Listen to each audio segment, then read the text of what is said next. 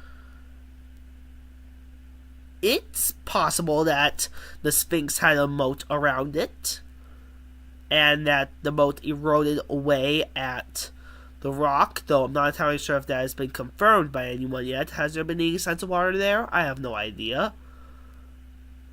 But there could have been a moat. Maybe. Theoretically. Don't know. Don't know, don't care.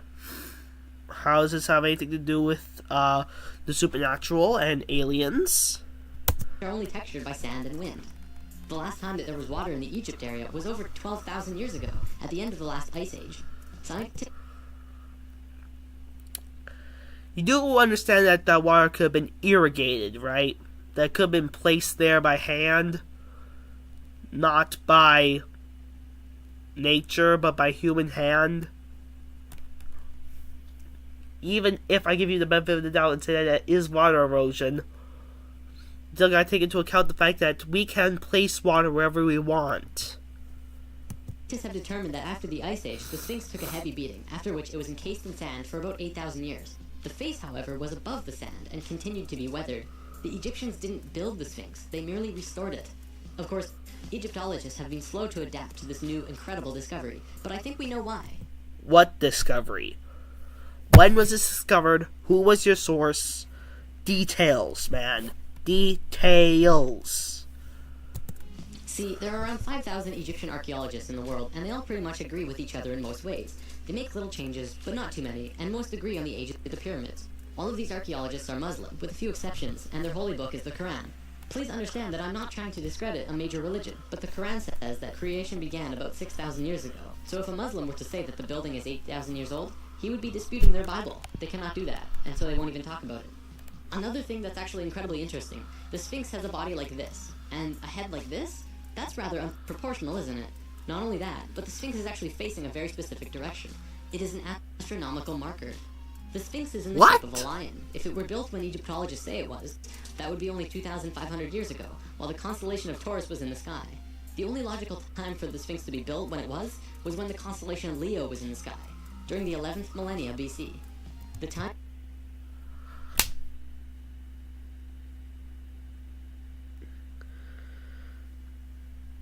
Isn't that a modern idea too? The whole astrology thing?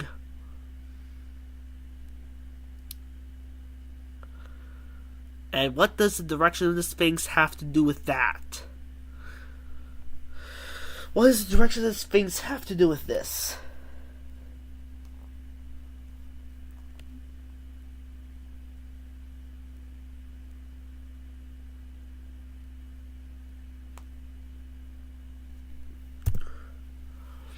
That matches exactly where our new findings say that it would have been built. In the past, when something new like this was discovered that has a major influence on the viewpoint of the world, it takes about 100 years for it to get to the average person to say, oh yes, that's true. But this time, it's happening a lot quicker because of the internet. Now scientific circles are actually beginning to look at the words of Plato in a new light when he talked about another culture, another continent, from a dim past called Atlantis. The Sphinx is the largest sculpture on the planet. We know it was not done by hairy barbarians, but by a very sophisticated culture. And the Egyptians were very sophisticated. They were very advanced. They built the goddamn pyramids in a very precise way. I mean, they mimic Orion's belt. They are very tall, very big. Like, the Egyptians were pretty advanced to have built those. And they had special technologies. They built ramps to drag the blocks up. They came up with strategies to make dragging those blocks easier. They used methods. Sometimes they used carts. Or when they were dragging it along just the hard rock, they poured water over the rock to make it easier to move it.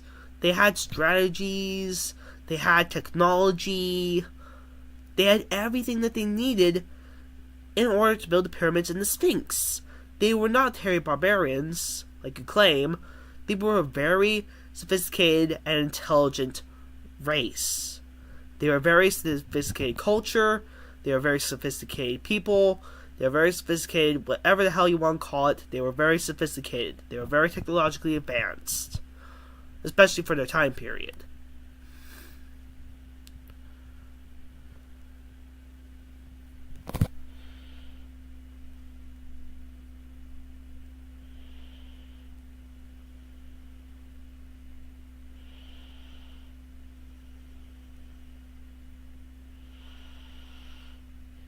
Yeah, fair point, Stargazer.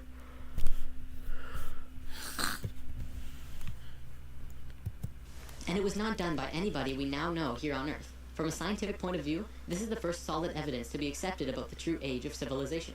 There have been lots of other evidence, but it has kept being put under the table. Now we What do you mean put under the table? If you mean conspiracy, the only conspiracy is in China and Dr. Congo and North Korea and other places that are like pretty bad. That's what the true conspiracies are. But they're not found very often anywhere else. Are you trying to assert that there was a conspiracy to put those things underneath the table?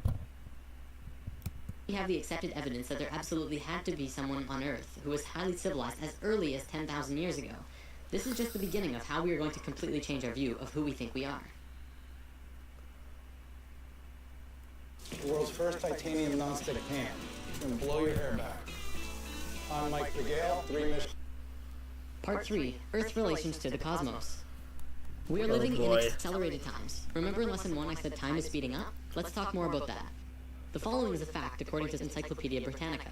From the time of our oldest known civilization, the ancient Sumerians, around 3800 BC, continuing for almost 6,000 years up to about 1900, a certain number of information was collected. Let's say for simplicity's sake, that in that time we learned one bag of facts. 50 years later, from 1900 to 1950, our knowledge doubled. That means it took 6,000 years to get a bag of facts, and in 50 years, we got another one. Amazing! But then in the next 20 years, we doubled it again. And then in 10 years, we doubled that. And now we're getting bags of facts every month, maybe within days, I don't even know. The fact is, things are speeding up monumentally. We're living within a knowledge avalanche. Life on this planet is accelerating faster and faster, obviously culminating in something new and something different. Perhaps just out of the reach of our normal imagination. What does this mean for the world? Why is it happening? Better yet, why is it happening now? Why didn't it happen 1,000 years ago? Or why didn't it wait to happen 100 or 1,000 or 10,000 years from now? It's really important to understand the answer to this question, because if you don't know why this is happening now, then you'll probably not understand what's happening to you in your life, or be prepared for the coming changes. Now, the Earth actually has a wobble. Well, it has many wobbles, but the one I'd like to talk about today is the one called the precession of the equinox. Essentially, what this is a rotation that the planet does, which completes a cycle once every 26,000 years. It looks like this and slowly turns on its axis and points to different locations. Science looks at this and says, well, so what? It's just a wobble. But by looking at what the ancient civilizations knew, you see a more complete image. The point actually points to and away from the center of the galaxy. The center of the galaxy is where most of the Yeah, if we are facing slightly over, if we're facing a certain way, then yes, the wobble would point towards and away, especially if we're facing like perpendicular. Like here's the center of the galaxy, here's Earth, it has a wobble. Of course, it's going to be pointing towards and away from the center of the galaxy. It's basic geometry, not sacred geometry, geometry. energy and the most consciousness is. It's not just light up there, you know. So, in this diagram is our rotation. Here's the tip pointing towards the center of the galaxy, and here's the farthest pointing away. The ancient Sanskrit writings that also talks about this precession call this going with the galactic wind. The Sanskrit writings say that there are two very important places on this wobble. One is at A, and one is at C. Not the very tips as you might think. There are also important places at D and B, but not as important as A and C. According to these ancient writings, as we hit position A, we begin waking up. And as we hit... What do you mean, waking up? Do you mean getting intelligent? What do you mean, waking up? position C, we begin to fall asleep. We continue on the cycle, but every time we make a full What does thoueth mean? What does thoueth mean that we're waking up and falling asleep? rotation, we wake up more and more. It works the exact same way as day and night on Earth. You go through this cycle every day, waking and sleeping. But every day you become a little more conscious. You learn new things. You don't do the same things over and over. I wanted to talk about religion for a bit, because you can definitely see this wobble over recorded human history. See, when we were the ancient Egyptians, Sumerians, and Mayans and such, we were incredibly wise. We may not have known all of the advanced intricacies of the world that we do now, but we knew about the precession of the equinox, and we had an advanced geometric understanding of the universe that we're going to talk about soon. Then we got dumber and became all philosophical.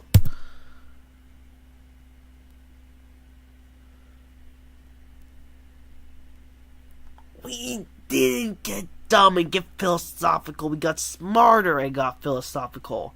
Smarter civilizations start to have philosophers. At the beginning of each intelligent civilization, there's no difference between philosophy and science. Philosophers are the stepping stone forward in an intelligent civilization moving forward, at least as far as we know. The Mayans had philosophers. The Greeks had philosophers. The Egyptians probably had philosophers. I don't know if they did, but they probably did. Wise cultures and intelligent cultures always have philosophers, because then when they're wise, they're questioning their very existence, and it's a philosopher's job to figure that out. Obviously, someone's going to take the role of philosopher in an intelligence thing. Not quite knowing anymore, but still able to understand many things. This is where things like the Fibonacci sequence and pi and the golden ratio were discovered. And then we got dumber still, and it was around this time that we had a real solid formation of most of today's religions. But you have to remember that these religions were based on earlier writings. They were written by people who understood far more than they did. They just couldn't make sense of it, and that's why many Bible stories just seem ridiculous. Ultimately, though,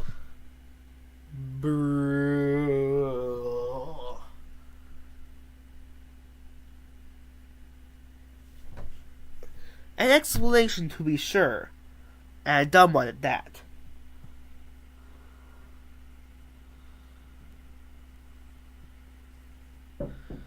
You see, Stargazer agrees with me.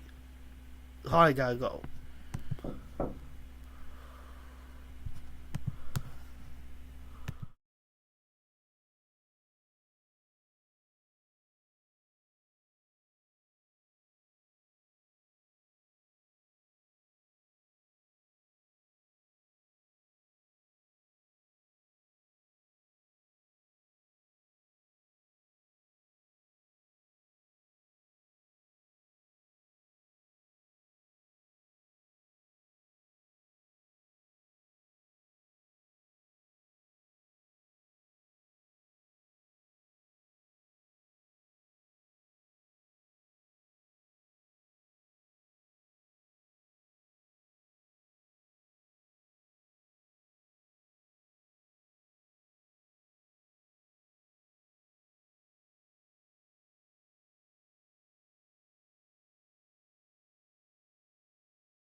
And I'm back. Let's complete this video, shall we? I gotta get to bed. Every religion did spawn from a more conscious understanding, so you can't discredit religions completely. You just have to trace them back a bit further. You'll also see, looking back, that we went from a more female-oriented understanding to an incredibly male way of looking at things, very strict and orderly. Not much room for creative thought, it has to be 100% logic-oriented. Back to precession. The Tibetans and Hindus also had these time periods called yugas, which were simply ages. Each yuga had a descending and ascending phase. Many of those who follow New Age beliefs will tell you that we're moving into the age of Aquarius, but not many people know what that means. Well, we're right here on the precession of the equinox, just about at point A. Remember, this is a really important time for us, not just humans, but all of Earth, and perhaps maybe our solar system. This is a chart showing the precession scale with our constellations. The astronomical sign that we see in the sky when we hit point A will be that of Aquarius. Are you ready for this, the big finisher? Can you guess when we're going to hit point A exactly? The Mayans figured it out.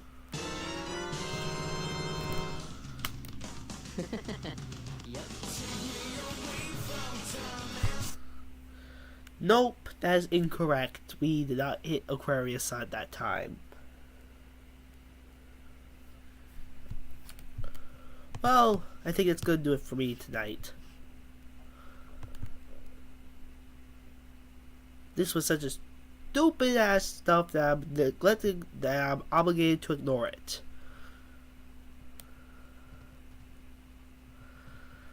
Jeez Louise, macaroni and cheese. Okay, supernatural I believe in. I believe in aliens, I believe in magic. But when you go into altering our history, or shoving actual studied science into this, that's when I go ballistic. And when there's something, Jordan even gets the magic stuff wrong. He gets it wrong. Like, there's just nothing this guy gets right. That's why you gotta find proper sources. Bye. Once again, no one helped me with my paper. I need someone to help me with my paper. Doobly doo.